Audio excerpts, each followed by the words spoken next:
Podcast Juara, Jabar Prof bersuara.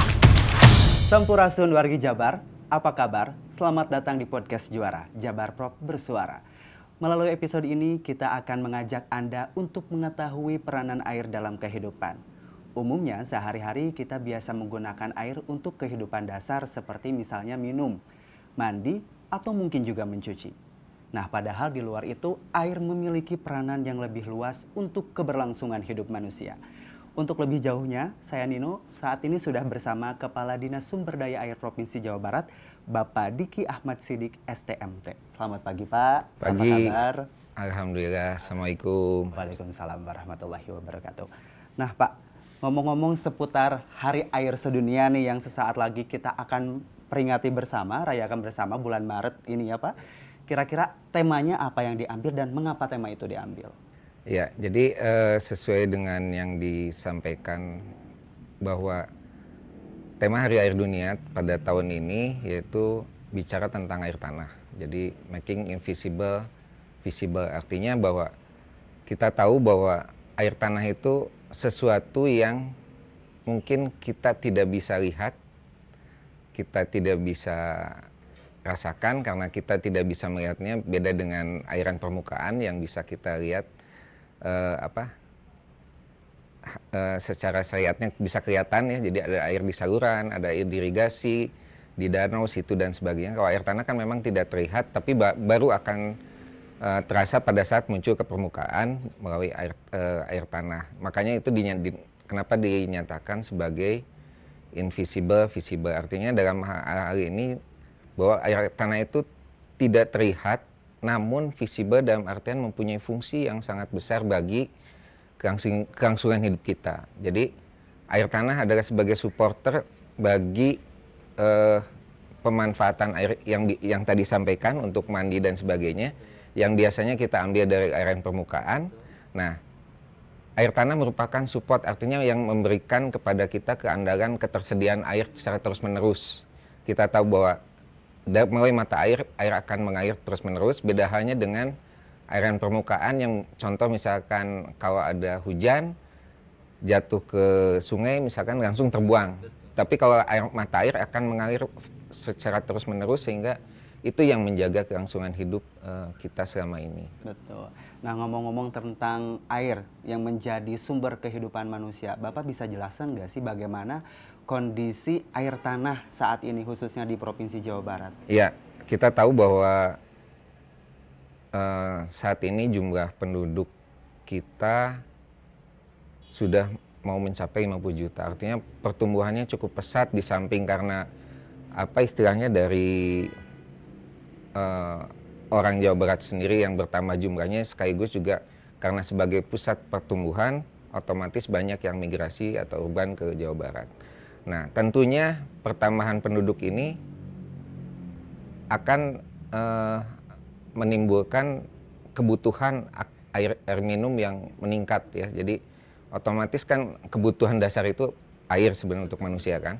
Nah, bagaimana manusia ini menyediakan kebutuhan air tersebut bermacam-macam. Nah, yang kita tahu bahwa saat ini memang di samping pemanfaatan air permukaan, salah satunya juga masyarakat biasanya kalau mungkin Kang Nino suka lihat, biasanya pas ada perumahan baru pasti orang sudah langsung di sana di dalam iklannya contoh misalkan sudah disediakan air pantek atau pompa air pantek, artinya orang sudah memanfaatkan air tanah. Dan ini pemanfaatan air tanah ini memang untuk di beberapa tempat itu sudah eksesif, artinya pemanfaatannya sudah berlebih. Jadi sehingga di beberapa tempat cekungan air tanah ini kondisinya sebetulnya sudah kritis gitu, seperti itu. Kritis. Nah, Pak, saya lihat ini dikutip dari banyusehat.com, menurut Kementerian PU, penggunaan air per orang setiap harinya menghabiskan 210 liter. Dan ini artinya melebihi hak ketetapan dasar yang sudah ditetapkan oleh UNESCO sebesar 60 liter setiap hari per orang. Itu kan terdengar luar biasa begitu ya Pak ya. Maksudnya bahwa ternyata kita sudah sebanyak itu mengeksploitasi air yang sangat luar biasa. Nah, kira-kira dampak negatif dari adanya eksploitasi air tanah itu seperti apa? Iya, jadi sebetulnya ini sudah bisa dilihat dari studi-studi sebelumnya bahwa Contoh yang paling dekat mungkin kita bisa lihat khususnya Cekungan Bandung, di mana kita tahu bahwa saat studi yang sebelumnya kita ada gap atau kekurangan air untuk air baku ya, termasuk air minum maupun perkantoran maupun industri itu sekitar 7 kubik per detik. Mungkin sekarang lebih mungkin dengan jumlah penduduk yang makin berkembang. Nah, salah satunya untuk industri, khususnya di kawasan industri di Cimahi, kemudian juga di sekitar Muhammad Toha, itu adalah salah satunya menggunakan air tanah. Dan pemanfaatan yang air tanah yang sudah cukup lama, sejalan dengan umur industri daerah sana, dari studi-studi yang ada bisa kita lihat sebetulnya sudah terjadi penurunan muka air tanah. Artinya, jadi dampaknya cukup besar dengan pemanfaatan air tanah yang terlalu eksesif, artinya terlalu banyak ya, terlalu eksploitif gitu. Jadi itu salah satunya penurunan air tanah, penurunan tanah ini sekaligus juga bisa mengidentifikasi bahwa terjadinya penurunan muka air tanahnya juga gitu. Jadi otomatis bahwa itu akan seiring dengan penurunan muka tanah juga. Artinya rongga-rongga yang dulu diisi air sudah hilang, makanya itu tanahnya turun seperti itu. Wah, luar biasa lagi, apalagi sekarang tuh kita sebetulnya agak tricky ya Pak ya, dengan kondisi pandemi kita mengharuskan untuk selalu mencuci tangan setiap hari gitu ya. Jadi secara tidak langsung itu juga bagian dari eksploitasi, tapi mudah-mudahan masyarakat kita udah bisa sadar ya dan bertanggung jawab terhadap penggunaan air itu sendiri, karena memang sudah mulai tereksploitasi besar-besaran. Ya, artinya bahwa informasi berkaitan penurunan muka air tanah akibat pemanfaatan air tanah yang berlebih itu kan sudah mulai terus dipublikasikan, sehingga memang kedepannya tentunya akan dibatasi, artinya kita termasuk juga bagaimana kita harus mengkonservasi air tanah tersebut. Dan bagaimana mitigasi yang dilakukan untuk meminimalkan nih Pak dampak eksploitasi tanah yang tadi berlebihan itu? Jadi tentunya untuk mengurangi dampak dari pemanfaatan air tanah yang berlebih tadi, tentunya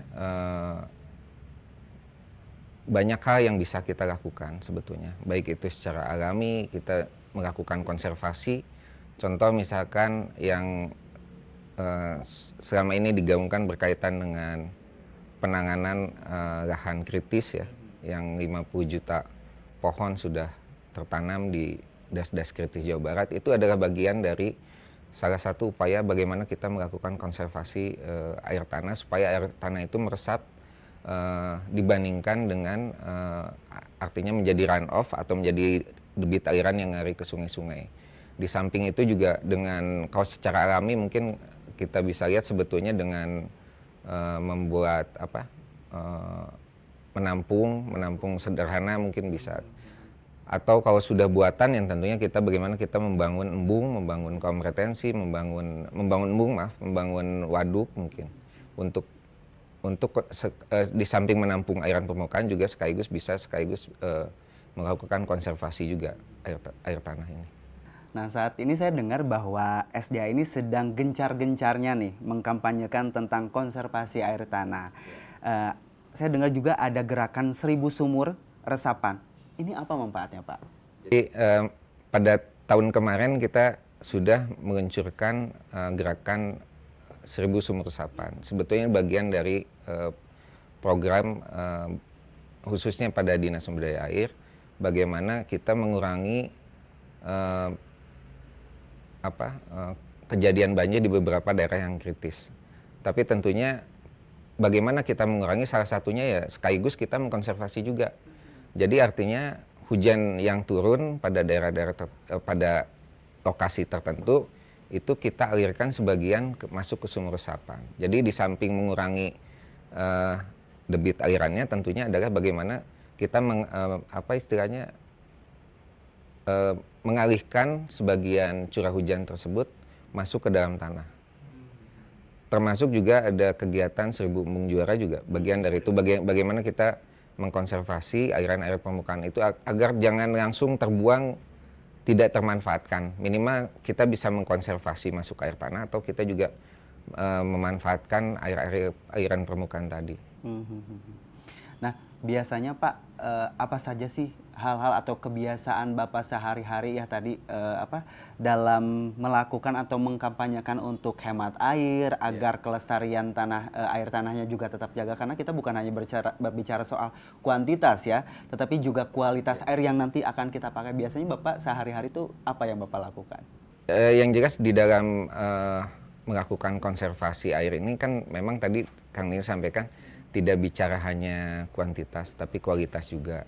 Nah, kita tahu bahwa di dalam memelihara atau mengurangi pencemaran aliran permukaan, salah satunya dengan misalkan kita tahu bahwa polusinya itu terbesar adalah dari limbah domestik. Makanya ini perlu adanya pengolahan baik itu artinya di lingkungan rumah maupun kantor sebelum langsung terbuang ke saluran atau dan sebagainya. Termasuk juga untuk air tanah juga sebetulnya sama. Jadi contoh tadi mungkin belum saya sampaikan bahwa tahun 2021 kita ada perencanaan groundwater tank maupun rainwater harvesting sebagai bagian dari konservasi. Nah, di sana juga memang di dalam artinya di dalam mengintrusi air tanah tersebut tentunya dengan melakukan istilahnya penyaringan, jadi tidak langsung. Jadi jangan sampai air tanah ini terkontaminasi juga gitu, jangan sampai langsung seperti itu. Tentunya ada pengolahan tersendiri. Baik, nah kira-kira apa sih pesan-pesan yang ingin Bapak sampaikan terkait konservasi air tanah dan apa saja yang harus dilakukan oleh masyarakat, terutama dalam memaknai Hari Air Sedunia? Ya, jadi dalam memaknai Hari Air Sedunia tentunya yang paling utama adalah bagaimana kita mengoptimalkan pemakaian air. Saya tidak fokus ke air tanah, tapi bagaimana kita mengoptimalkan pemakaian air, di mana saat ini kita tahu bahwa dengan supply dan demand yang belum berimbang gitu ya, bagaimana kita bisa mengoptimalkan pemakaian airan permukaan maupun air tanah secara seoptimal mungkin. Artinya kita di dalam pemanfaatan air itu harus efektif.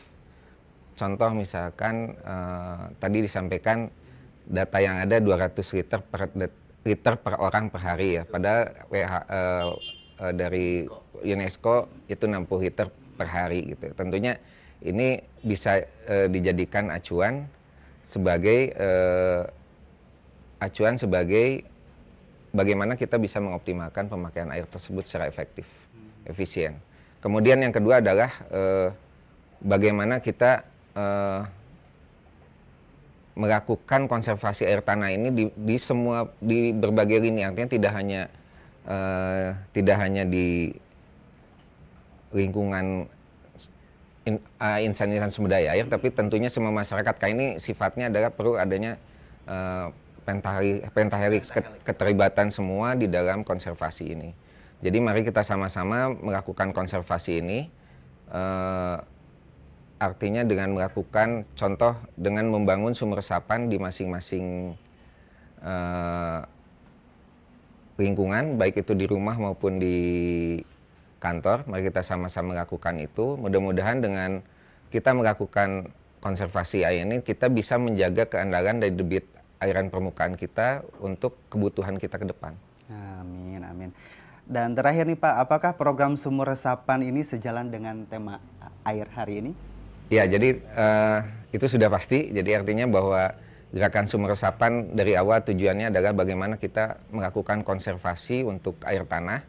Di samping tentunya mempunyai fungsi lain adalah mengurangi banjir dan mengurangi debit pada saluran drainase kita. Jadi sumur resapan ini fungsinya banyak. Jadi mengkonservasi juga, mengurangi debit banjir juga dan sebagainya. Saya pikir ini sudah inline. Makanya kita terus selalu menggencarkan usaha itu. Bagaimana kita semua pihak harus melaksanakan gerakan ini secara kontinu dan masif tentunya. Nah tadi di samping untuk mengurangi debit banjir juga jangan lupa bahwa program sumur resapan ini merupakan upaya ya Pak, tapi harus didukung juga dengan upaya-upaya lain seperti jangan membuang sampah sembarangan seperti itu ya Pak ya. Nah Itulah tadi obrolan saya dengan Kepala Dinas Sumber Daya Air Provinsi Jawa Barat. Kita menjadi paham nih bahwa air ternyata memiliki peranan penting dalam keberlangsungan hidup manusia. Sudah saatnya aku, kamu, kita semua, everyone has a role to play untuk menjaga kelestarian air. Bijaklah dan bertanggung jawablah dalam menggunakan air. Menggaungkan selalu tentang pentingnya menjaga kelestarian air melalui sosial media yang kamu punya dan tentunya tidak membuang sampah sembarangan. Ini berlaku bukan hanya untuk individu, tetapi juga organisasi, pemerintah, pihak swasta maupun industri sudah saatnya terlibat untuk berkolaborasi menjaga kelestarian air. Semoga obrolan kita pada hari ini dapat bermanfaat, Pak. Amin. Dapat menginspirasi banyak orang khususnya tentang peranan air sebagai sumber kehidupan. Tak ada air, tak ada kehidupan. Saya Nino, billahi taufiq wal hidayah. Wassalamualaikum warahmatullahi wabarakatuh. Podcast Juara, Jabar Prof bersuara.